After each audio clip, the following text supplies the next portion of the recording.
ओम शांति। अंतर्राष्ट्रीय योग दिवस की हमारी इस स्पेशल सीरीज़ में आपका स्वागत है। जैसे हमने पिछले एपिसोड में देखा था कि कैसे मन का प्रभाव हमारे तन या मस्तिष्क पर पड़ता है, लेकिन हमारे मन में प्रश्न उठता है कि आखिर ये मन है क्या, मन कार्य कैसे करता है और कैसे मन का मस्तिष्क के साथ गहरा संबंध है। अगर हम मन की बात करें तो मन को कई लोग चेतना, कॉन्शियसनेस, आत्मा अलग अलग नाम दिए गए हैं। तो मन का एक मुख्य कार्य होता है, इस चेतन शक्ति का एक मुख्य कार्य होता है विचार करना। तो मन पूरे दिन विचार ही करते रहता है। आज से मैं कोई विचार नहीं करूंगा, ये भी एक विचार हो गया। तो मन विचार करना बंद नहीं कर सकता है, कम कर सकता है। तो ये एक बहुत ही महत्वपूर्ण शक्ति है चेतना की, विचार करना या चिंतन करना। उसी प्रकार दूसरी एक शक्ति है जिसे हम कहते हैं बुद्धि, और बुद्धि का कार्य होता है निर्णय करना। ये काम करूं कि ना करूं, ये एपिसोड देखूं कि ना देखूं, ये भी कौन निर्णय लेती है? ये हमारी चेतना की शक्ति बुद्धि है, जिसका कार्य होता है निर्णय करना। और तीसरी एक इम्पॉर्टेंट शक्ति होती है जिसको हम कहते हैं संस्कार या आदत। तो कोई भी चीज़ अगर हम बार बार रिपीट करते हैं तो उस रिपीटेशन से हमारे संस्कार या आदतें बनती हैं। और इसलिए कहते हैं कि पहले मनुष्य आदत को बनाता है, बाद में आदत आदमी को बनाती है। तो ऐसे कहावत है। तो इस प्रकार हम देख सकते हैं कि हमारी चेतना की ये तीन फैकल्टीज होती हैं, मन, बुद्धि और संस्कार, जिसे कॉन्शियसनेस कहा जाता है। या कई बार इस सीरीज में हम इसे आत्मा शब्द ना देकर चेतना, कॉन्शियसनेस या मन के रूप में प्रयोग करेंगे। तो किस प्रकार मन का प्रभाव हमारे ब्रेन पर पड़ता है। तो अगर देखा जाए तो पूरे दिन में हमारे मन में अलग अलग प्रकार के विचार आते हैं, और हमें ज़रूर ये याद रखना चाहिए कि जैसे हम सोचते हैं वैसा हमें फील होता है या एहसास होता है। अगर हम बहुत अच्छा या श्रेष्ठ चिंतन करते हैं तो अच्छी फीलिंग आती है। अगर हम नेगेटिव थिंकिंग करते हैं तो फीलिंग भी नेगेटिव आती है। तो प्राय देखा जाए तो पूरे दिन में हमारे लगभग 60 से 70 हज़ार विचार चलते हैं। उनको 4 श्रेणी में कैटेगराइज किया जा सकता है। हम संक्षिप्त में जानेंगे। पहला होता है पॉजिटिव थॉट्स, या जिसे कहते हैं सकारात्मक विचार, जो उस प्रकार के विचार जिसमें मोटिवेशन हो, उमंग, उत्साह हो, दूसरों के प्रति कल्याण और शुभ भावना हो, इसे हम पॉजिटिव थॉट कहते हैं। और जैसे ही हम पॉजिटिव थॉट्स करते हैं तो किस प्रकार की फीलिंग आती है? बहुत ही शांति और मोटिवेशन की फीलिंग आती है। तो हम विचारों पे भी ध्यान देंगे और कैसी फीलिंग आती है उस पर भी ध्यान देंगे। दूसरे जो विचार होते हैं वो होते हैं नेगेटिव विचार, जो बहुत बड़ी सहजता से हम जानते हैं कि इसने ऐसा क्यों किया, मैं इसे बदला लेकर दिखाऊंगा, या मैं तो हूँ ही ऐसा, मैं कुछ नहीं कर सकता हूँ। ये एग्जाम्पल्स हैं नेगेटिव विचार के। और जैसे ही हम नेगेटिव विचार करते हैं, थॉट्स करते हैं, तो फीलिंग कैसी आती है? बहुत ही लो फीलिंग आती है।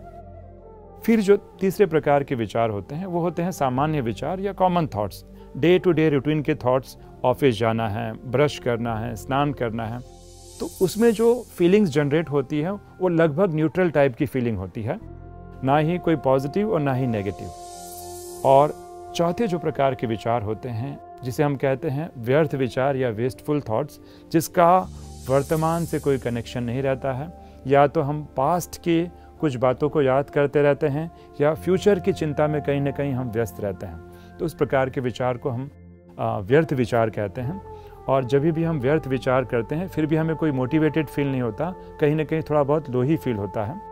नेगेटिव जितना नहीं, लेकिन कहीं ना कहीं वो आत्मा की या चेतना की जो एनर्जी है कहीं ना कहीं उसको डिप्लीट करता है। तो इस प्रकार ये 4 प्रकार के विचार, और इन विचारों के साथ कैसी हमें फीलिंग आती है, इस संबंध को समझना बहुत ही ज़रूरी है।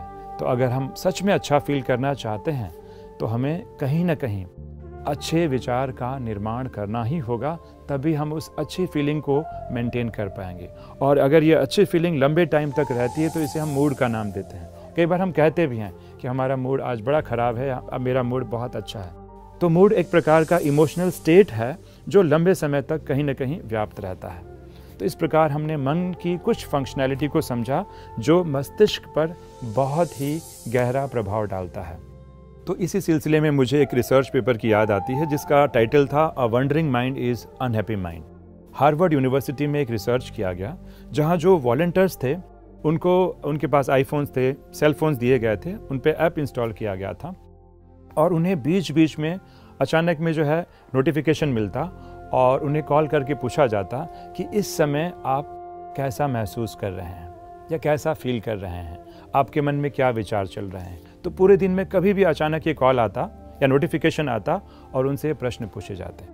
और हमें जानकर बड़ा आश्चर्य होगा कि 47% ऑफ द टाइम लोग वर्तमान में थे ही नहीं, उनका मन कहीं ना कहीं भटक रहा था। वो जो भी काम कर रहे थे उनका मन उस काम में था ही नहीं। They were not enjoying their work. इसलिए उन्होंने निष्कर्ष निकाला कि जब भी हम जो काम कर रहे हैं उसमें अगर हमारा मन वर्तमान में नहीं रहता है तो ज़रूर कहीं ना कहीं वो व्यर्थ विचारों में घूमते रहता है। और जब मन में व्यर्थ विचार होंगे तो जैसे मैंने पहले ही बताया कि जिस प्रकार का विचार होता है उस प्रकार के इमोशंस या भाव हमारे मन में जनरेट होते हैं। तो क्योंकि हमारा मन वर्तमान में नहीं है, कहीं ना कहीं पास्ट की मेमोरीज या फ्यूचर की एंजाइटी या चिंताओं में कहीं ना कहीं ग्रस्त है, तो उस वर्तमान के पल को भी एंजॉय नहीं कर पा रहा है। इसलिए उन्होंने कंक्लूजन निकाला, a wandering mind is an unhappy mind. तो इसीलिए आप समझ सकते हैं कि मन को कहीं ना कहीं नियंत्रित करना या मेडिटेशन से कहीं ना कहीं उस पॉजिटिविटी के संकल्पों को बढ़ाना कितना आवश्यक है। तो इस प्रकार हमने देखा कि कैसे व्यर्थ विचार से माइंड में एक लो फीलिंग बनी रहती है और हम अपने आप को खुश महसूस नहीं करते हैं।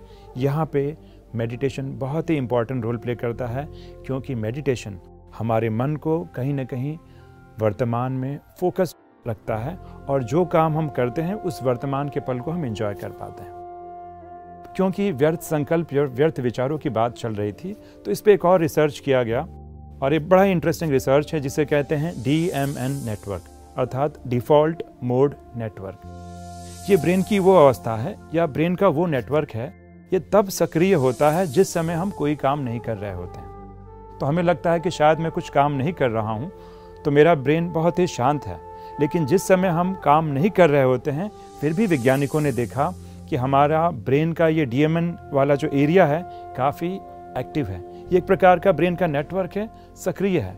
सक्रिय क्यों है? क्योंकि हम बाहरी तौर पे तो हम शांत हो गए हैं, लेकिन अभी भी हमारे मन में कहीं ना कहीं व्यर्थ विचार चालू है। कहीं ना कहीं माइंड वॉन्डर कर रहा है, भविष्य की तरफ भाग रहा है, या कहीं ना कहीं हम डे ड्रीमिंग कर रहे हैं। तो जिस समय हम ये सारी प्रक्रियाएं करते रहते हैं उस समय ब्रेन का ये DMN नोड काफ़ी एक्टिव रहता है और जिसका प्रभाव हमारे स्मृति के ऊपर, हमारे इमोशन पे पड़ता है। लेकिन जब वैज्ञानिकों ने रिसर्च किया तब उन्होंने पाया कि जो लॉन्ग टर्म मेडिटेटर्स होते हैं, जो लंबे समय से मेडिटेशन का अभ्यास करते हैं, उनका DMN एक्टिविटी काफ़ी कम हो जाता है। और ये बहुत ही अच्छी बात है कि हमारी DMN की एक्टिविटी जो है काफ़ी डे बाय डे कम होती जाए, क्योंकि जैसे ही ये कम होगी तो हमारे मन के व्यर्थ विचार बहुत शांत हो रहे हैं। और क्योंकि हमारे व्यर्थ विचार बहुत शांत हो रहे हैं तो ब्रेन पर इसका बहुत ही बढ़िया प्रभाव पड़ता है। हमारी अटेंशन, इमोशन और स्मृति काफ़ी शक्तिशाली हो जाती है। तो इस प्रकार हमने देखा कि व्यर्थ विचार का ब्रेन के साथ क्या कनेक्शन है। अब ये तो केवल व्यर्थ विचार का ब्रेन के साथ कनेक्शन की बात हुई, लेकिन मेडिटेशन का हमारी आयु के साथ भी कनेक्शन है। और आप सोच रहे होंगे कहाँ आयु और कहाँ मेडिटेशन, ये कैसे हो सकता है? तो इस पे एक बहुत इंटरेस्टिंग रिसर्च किया गया। और जैसे कि हम जानते हैं कि हमारा पूरा शरीर सेल्स या कोशिकाओं से मिलकर बना है और कोशिकाओं के अंदर DNA होता है और क्रोमोसोम होता है। क्रोमोसोम को आप ऐसे समझ सकते हैं कि जैसे कि DNA का एक गुच्छा है। आपने स्कूल में पढ़ा होगा कि कैसे हमें अपने माता पिता से X और Y क्रोमोसोम प्राप्त होते हैं। तो इस प्रकार ये जो क्रोमोसोम के जो टेल होते हैं या उसकी जो पूंछ होती है, उस हिस्से को टेलोमियर कहा जाता है। ये एक कैप नुमा आकार होता है, तो क्रोमोसोम की पूंछ को हम टेलोमियर कह सकते हैं समझने के लिए। और ये पाया गया है कि जैसे जैसे हमारी एजिंग प्रोसेस होती है, हमारा उम्र बढ़ता है, तो कोशिकाएं क्या होती हैं? डिवाइड होती हैं। अब जैसे ही कोशिकाएं डिवाइड होती हैं तो क्रोमोसोम बार बार यूज़ होता है, उसकी कॉपीज़ बार बार यूज़ होती है, जिससे टेलोमियर की जो लेंथ होती है वह घटने लगती है। तो इसका मतलब जिस व्यक्ति के क्रोमोसोम की टेलोमियर की लेंथ घटती जा रही है, उसका कहीं ना कहीं उम्र क्या हो रहा है? कम हो रहा है। और ये देखा गया है कि जो लॉन्ग टर्म मेडिटेटर्स होते हैं, जो लंबे समय से मेडिटेशन का प्रयोग अपने जीवन में करते हैं, उनके टेलोमियर्स, क्रोमोसोम की जो पूंछ होती है या टेलोमियर्स होते हैं, काफ़ी एलोंगेटेड या लंबे पाए गए हैं। और इसका कारण केवल मेडिटेशन नहीं, लेकिन सात्विक हमारी जीवन शैली भी इसमें अपना इम्पॉर्टेंट रोल प्ले करती है। हमारी लाइफस्टाइल कैसी है वो भी रोल प्ले करती है। तो इस प्रकार हम देखते हैं कि कैसे हमारे विचारों का प्रभाव हमारे क्रोमोसोम के टेलोमियर पे पड़ता है। तो क्यों ना हम अपने ध्यान को इतना सशक्त और मजबूत बनाएं कि हमारे बॉडी में मौजूद क्रोमोसोम हैं ये एलोंगेटेड हो, इनकी लंबाई बढ़े, जिससे हम दीर्घायु का लाभ ले सकते हैं। इस प्रकार हमने जाना कि ध्यान या मेडिटेशन से कैसे हमारा मन शांत होता है और कैसे उसका प्रभाव हमारे मस्तिष्क और तन पर पड़ता है। और इतना ही नहीं, अगर हम अपनी आयु को दीर्घायु भी करना चाहते हैं तभी भी मेडिटेशन इसमें हमें बहुत ही अच्छे तरीके से फ़ायदा दे सकता है, लाभ पहुंचा सकता है। आने वाले एपिसोड में हम और भी योग के संबंधित रोचक बातें आपके समक्ष लेकर आएंगे। ओम शांति।